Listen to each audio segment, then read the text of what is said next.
दोस्तों, हम सभी कभी ना कभी बीमार तो होते ही हैं। किसी को हल्की बीमारी हो जाती है तो किसी को बहुत गंभीर किस्म की बीमारियां भी होती है।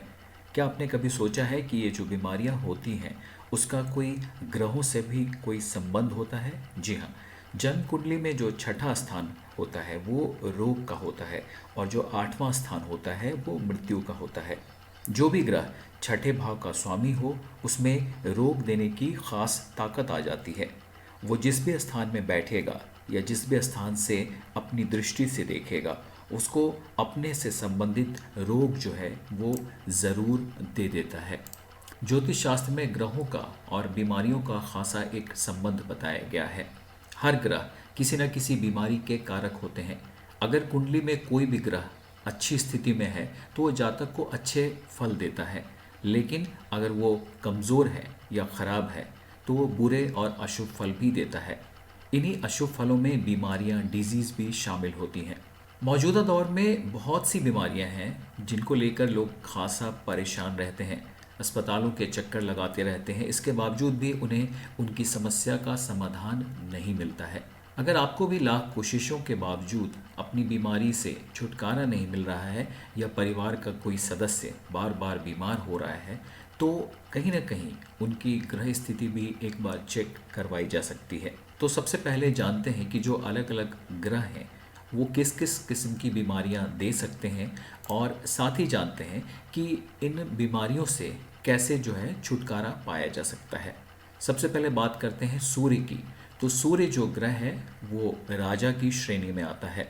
अगर सूर्य आपका कमज़ोर है तो आपके बाल जो हैं वो झड़ते रहेंगे, सर में थोड़ा दर्द रहेगा, पाचन संबंधी विकार भी हो सकता है। इसके साथ हार्ट डिजीज़ होने की संभावना बनी रहती है। आँखों की तकलीफ़ जो है वो भी हो सकती है। तो अगर आपको ऐसी कोई समस्या है तो आप उपाय के तौर पर सुबह जल्दी उठ सकते हैं, तांबे के पात्र से पानी पी सकते हैं और सूर्य को जरूर जल जो है अर्पित कर सकते हैं। अब बात करते हैं चंद्रमा की। तो चंद्रमा जो है वो ऐसे तो शुभ ग्रह है, लेकिन इसके जो बीमारियां आती हैं इसकी श्रेणी में वो काफ़ी अशुभ हैं। जैसे कि नींद बहुत कम आना, आलस्य बहुत ज़्यादा होना, इसके साथ ही सर्दी ज़ुकाम बुखार होना, इसके साथ ही महिलाओं में जो उनके पीरियड्स होते हैं उनका अनियमित होना भी चंद्रमा से संबंधित बीमारियों की श्रेणी में आता है। इसके अलावा डायबिटीज़ होना, कुछ वाटर रिलेटेड डिजीज़ होना और किडनी संबंधी प्रॉब्लम होना, यूरिन संबंधी प्रॉब्लम होना, ये सभी चीज़ें भी चंद्रमा से संबंधित रोगों की श्रेणी में आता है।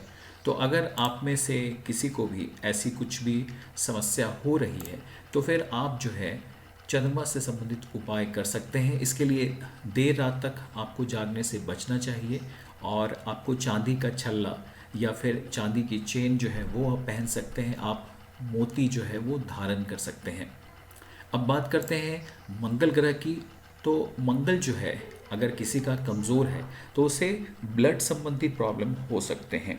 उसको बहुत ज़्यादा जो है वो स्किन संबंधी प्रॉब्लम भी हो सकती है। उसको आग से बच के रहने की ज़रूरत होती है, नहीं तो किसी भी तरह की जो दुर्घटना है, किसी भी तरह का जो चोट लगना है, वैसी संभावना बहुत ज़्यादा जो है इसमें बनी रहती है। इसके साथ ही बवासीर होना, कैंसर होना, गर्दन में प्रॉब्लम होना, गले की बीमारी होना और बहुत सारे दूसरे स्किन रिलेटेड प्रॉब्लम्स भी यहाँ पे होते हैं, बुखार आना। तो ये सब मंगल से संबंधित जो हैं वो रोग हैं। तो अगर आपको ऐसा कुछ हो रहा है तो आप जो है वो जो घड़े का पानी होता है वो पीना शुरू करें, और आप कोशिश करें कि ज़मीन पर अगर हो सके तो थोड़ा ज़मीन पर सोएं, और अगर हो सके तो चीनी का परहेज़ करें और इसकी जगह पे हनी नहीं तो गुड़ का सेवन करें। तो ये मंगल से संबंधित कुछ उपाय हैं। अब बात करते हैं बुध की। तो बुध जो है वो शरीर में रोग प्रतिरोधक क्षमता जो होती है, यानी कि बीमारियों से लड़ने की जो ताकत होती है उसका रिप्रेजेंटेशन करता है। इसलिए जिनका भी बुध कमज़ोर होता है उनको जनरली इन्फेक्शन वाली बीमारियां होती हैं, वायरस रिलेटेड प्रॉब्लम होती हैं, इनको नाक कान गले में संबंधित प्रॉब्लम हो सकते हैं। इसके साथ ही पुरुषों में ख़ास तौर पे ये नपुंसकता को बढ़ावा देने वाला कारक होता है। इसके साथ ही जिनको बोलने में तकलीफ़ होती है, कम्युनिकेशन रिलेटेड प्रॉब्लम्स होते हैं, वो भी एक बार ज़रूर चेक करें अपने कुंडली में कि कहीं उनका बुध ख़राब स्थिति में तो नहीं है। जिनका बुध बहुत ही ख़राब होता है उनको मैथमेटिक्स, कैलकुलेशन, इन सभी चीज़ों में भी प्रॉब्लम होती है। तो अब बात है कि इसका क्या उपाय किया जाए। तो बिल्कुल आप अपनी खाने में हरी सब्जियों का ज़्यादा यूज़ करें, मूंग दाल का ज़्यादा यूज़ करें। इसके साथ ही आप सुबह जो है वो सूरज की रोशनी में थोड़ी देर ज़्यादा बैठें, और हो सके तो सुबह खाली पेट जो है वो आप तुलसी के पत्तों का भी सेवन कर सकते हैं। चलिए बात करते हैं बृहस्पति की, गुरु की। तो गुरु जो है वो एक ऐसा ग्रह है जो आपके शरीर को स्वस्थ भी रखता है, लेकिन साथ ही अगर गुरु बहुत अच्छा नहीं है तो फिर कई सारी जो हैं वो बीमारियां भी यहाँ लेकर आता है। ख़ासतौर से अगर किसी का गुरु खराब है तो पीलिया से संबंधित बीमारी हो सकती है, डायबिटीज़ हो सकती है। इसके साथ ही मोटापा जो है वो आपको परेशान कर सकता है, दिमाग से संबंधित कोई प्रॉब्लम हो सकता है, लिवर से संबंधित प्रॉब्लम हो सकता है। आपको जो है सूर्य को सुबह में हल्दी मिलाकर जो है वो जल अर्घ देना चाहिए। इसके साथ ही आप जो है सोने का छल्ला या सोने की अंगूठी भी धारण कर सकते हैं। इसके साथ ही आप हल्दी का तिलक लगा सकते हैं, केसर का तिलक लगा सकते हैं। ये बहुत ही शुभ परिणाम देने वाला होता है। अब बात करते हैं शुक्र ग्रह की। तो शुक्र ग्रह जो है वो मनोरंजन का कारक होता है। इसके साथ ही आपके married life, love affairs, sex life, इन सभी चीज़ों को शुक्र जो है वो बहुत ही प्रभावित करता है। तो अगर शुक्र कमज़ोर है तो शरीर में खून की कमी हो सकती है, आपकी जो सेक्सुअल एनर्जी है वो यहाँ ख़राब हो सकती है।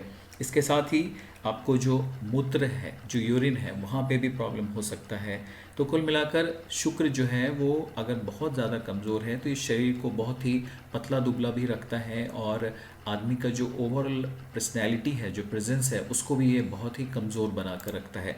तो अगर शुक्र से संबंधित प्रॉब्लम्स आपको होती है तो आपको भोजन में ज़रूर से दही जो है वो खाना चाहिए, और हो सके तो चावल और मैदा और चीनी ये सब जो है आपको कम से कम खाना चाहिए। आपको सुबह जो है नंगे पाँव वो हरी घास पर ज़रूर टहलना चाहिए। और अब बात करते हैं शनि ग्रह की।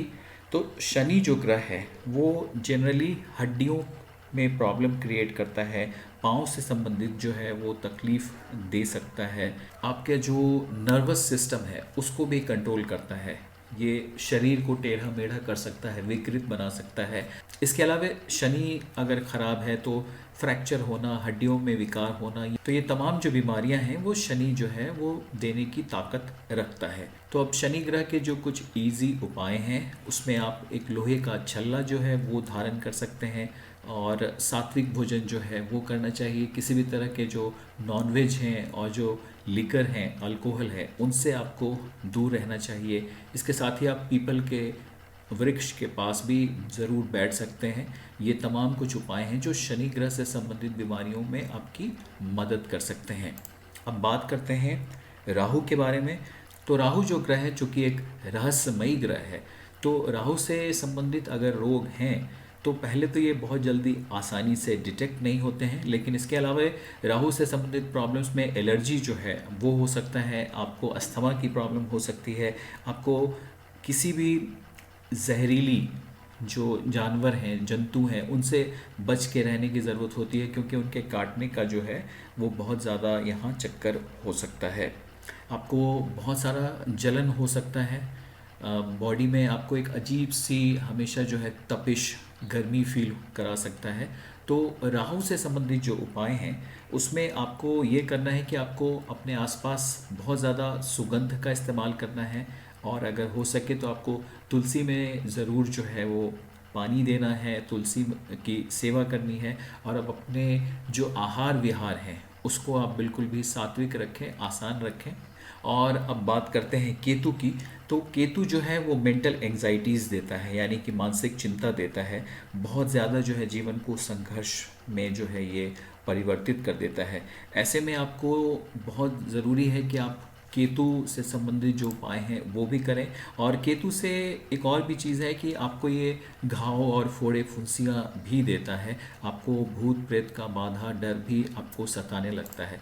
तो केतु के लिए बहुत जो आसान से उपाय हैं वो ये है कि आपको बहुत ही साफ़ सफाई से रहना है, आप ज़रूर, जो लोग निर्धन हैं उनको भोजन कराना है, जो स्ट्रीट डॉग हैं या कोई भी दूसरे पशु पक्षी हैं उनके लिए खाने पीने की व्यवस्था करनी है, और हो सके तो ज़रूर कुछ पैसे दान में देने हैं।